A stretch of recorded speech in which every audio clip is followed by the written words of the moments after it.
नमस्कार, हल्ला बोल टीवी देख रहे हैं आप। मैं हूं आपके साथ प्रियंका। देखिए, बिहार कांग्रेस के अध्यक्ष राजेश राम और बिहार कांग्रेस के प्रभारी कृष्णा लावरू दोनों के लिए ढाल बन के खड़े हो गए हैं राहुल गांधी। और जिस तरीके से बिहार विधानसभा चुनाव में कांग्रेस की हार हुई है, उसको लेकर राहुल गांधी ने साफ साफ कहा है कि इसके लिए मैं भी बराबर का जिम्मेदार हूं। और क्या कुछ कहा है राहुल गांधी ने, इसी विषय पे आपको और भी ज्यादा जानकारी देंगे हल्ला बोल टीवी के संपादक दीपक शर्मा।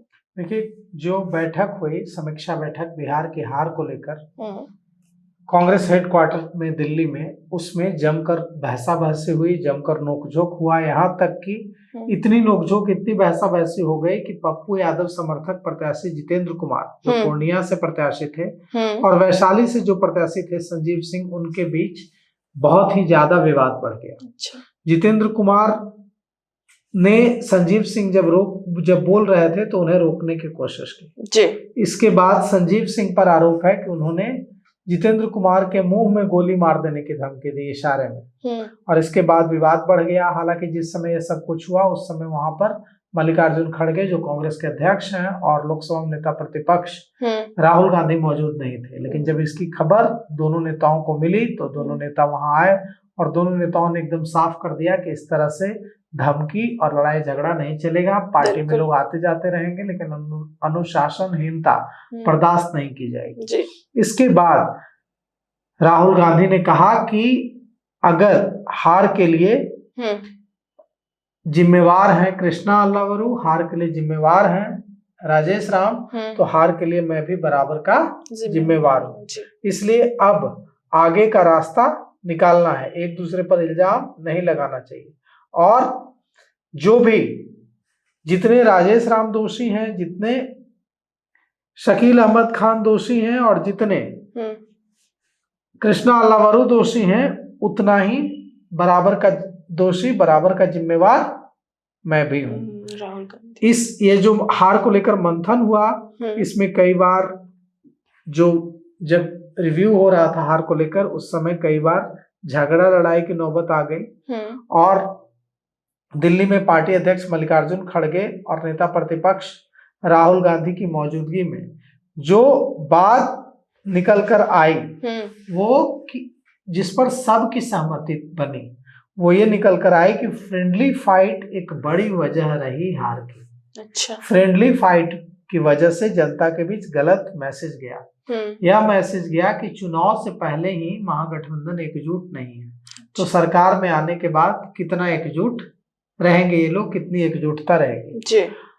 यह बात हुआ कि इस बात पर चर्चा हुई, इस बात पर बहस हुई कि 11 सीटों पर महागठबंधन के सहयोगी दल एक दूसरे के खिलाफ चुनाव लड़े। अब 11 सीटों पर महागठबंधन के सहयोगी दल एक दूसरे के जब खिलाफ चुनाव लड़े, तो इससे वोट बटे, और सिर्फ उन 11 सीटों पर नुकसान नहीं हुआ, आसपास की कई सीटों पर भी माहौल खराब हुआ, माहौल कमजोर हुआ। इससे यह मैसेज गया कि कहीं न कहीं एकजुटता की कमी है, और अगर इनकी सरकार भी बनेगी तो ये एकजुटता की कमी दिखेगी, ये एकजुट नहीं रहेंगे। साथ ही साथ जो इंदिरा भवन में कांग्रेस मुख्यालय में जो बैठक हुई, उसमें जो जितेंद्र कुमार और पप्पू यादव के समर्थक जितेंद्र कुमार और वैशाली के प्रत्याशी संजीव सिंह के बीच जो बहस हुई, उसे लेकर भी जो कांग्रेस आला कमान है, उसने कांग्रेस के नेतृत्व ने नाराजगी जताई। कांग्रेस अध्यक्ष राजेश राम ने कहा कि बिहार चुनाव नतीजों पर हमारी पार्टी नेतृत्व ने सभी की बात सुनी है, और कांग्रेस पार्टी के सभी प्रत्याशियों ने बताया है कि SIR के जरिए वोट चोरी की गई, साथ ही चुनाव के दौरान लोगों को पैसे पहुंचाए गए, चुनाव को प्रभावित किया गया, और महागठबंधन और कांग्रेस के वोट में कोई कमी नहीं आई है। राजेश राम ने क्या कहा कि महागठबंधन को जितना वोट पिछली बार मिला था, उतना ही वोट इस बार भी मिला है, उतना ही वोट इस बार भी मिला है। जितने वोट पिछली बार महागठबंधन और कांग्रेस को मिले थे, उतने ही वोट इस बार भी मिले हैं। हमारे वोट में कोई कमी नहीं हुई है। इस बार रिकॉर्ड वोटिंग हुई, और यह जो ज्यादा वोटिंग हुई वो उनके पक्ष में हुई, और इसी पर इसी ये जो रिकॉर्ड वोटिंग हुई और उनके पक्ष में हुई, एनडीए के पक्ष में हुई, इस पर सवाल उठाया है जी। कांग्रेस के नेताओं ने।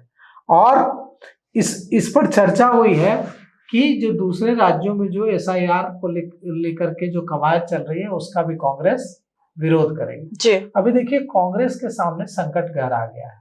बिहार में कांग्रेस की इतनी करारी हार हुई है, महागठबंधन की हार हुई है जी। और अब चुनाव होने हैं पश्चिम बंगाल में, चुनाव होने हैं उत्तर प्रदेश में और चुनाव होने हैं असम में जी। तो इन तीनों ही राज्यों में कांग्रेस को गठबंधन के जरिए ही चुनाव लड़ना है जी। यूपी में भी लड़ना है, बंगाल में भी लड़ना है और असम में भी लड़ना जी। है। और इन बिहार में जिस तरह से करारी हार हुई है उसके बाद पश्चिम बंगाल में ममता बनर्जी भाव नहीं दे रही है कांग्रेस को। अच्छा। तो वहां अब अभी जो मौजूदा स्थिति कांग्रेस की यह है कि कभी पश्चिम बंगाल में जिस कांग्रेस पार्टी की मजबूत सरकार हुआ करती थी, आज पश्चिम बंगाल की विधानसभा में कांग्रेस का एक भी विधायक नहीं है। यह स्थिति हो गई है कांग्रेस की। कांग्रेस का एक भी लोकसभा सदस्य नहीं हुआ। तो यह जो स्थिति, इस स्थिति में पहुंच गई है कांग्रेस, इससे निकलने के लिए कांग्रेस को ऐसी रणनीति बनानी पड़ेगी जिससे वो आम लोगों से कनेक्ट कर सके और जो उनके कार्यकर्ता निराश हैं, टूटे हुए हैं, उनमें फिर से उत्साह जगा सके। अब देखिए यह काम कांग्रेस कैसे करती है। राहुल गांधी ने तो कहा है कि बिहार में जो हार हुई उसके लिए बराबर के जिम्मेवार हैं, लेकिन इसको यह नहीं, इस रूप में नहीं देखा जाए कि राहुल गांधी जिम्मेवारी ले रहे हैं। इसको इस रूप में कहा जा सकता है कि राहुल गांधी नहीं चाहते हैं कि बिहार कांग्रेस के अध्यक्ष राजेश राम या बिहार कांग्रेस के प्रभारी कृष्णा अल्लावरू पर किसी तरह की कार्रवाई हो जी। और इसीलिए उन्होंने यह बात कहकर पूरी जो कार्रवाई करने की जो मांग थी उसको खत्म कर दिया है। जी। तो सुना आपने, इन सब को लेकर आपकी क्या राय हमें कमेंट बॉक्स में बताएं। फिलहाल इस पेशकश में इतना ही। आगे की खबर देखने के लिए बने रहे हल्ला बोल टीवी के साथ। धन्यवाद।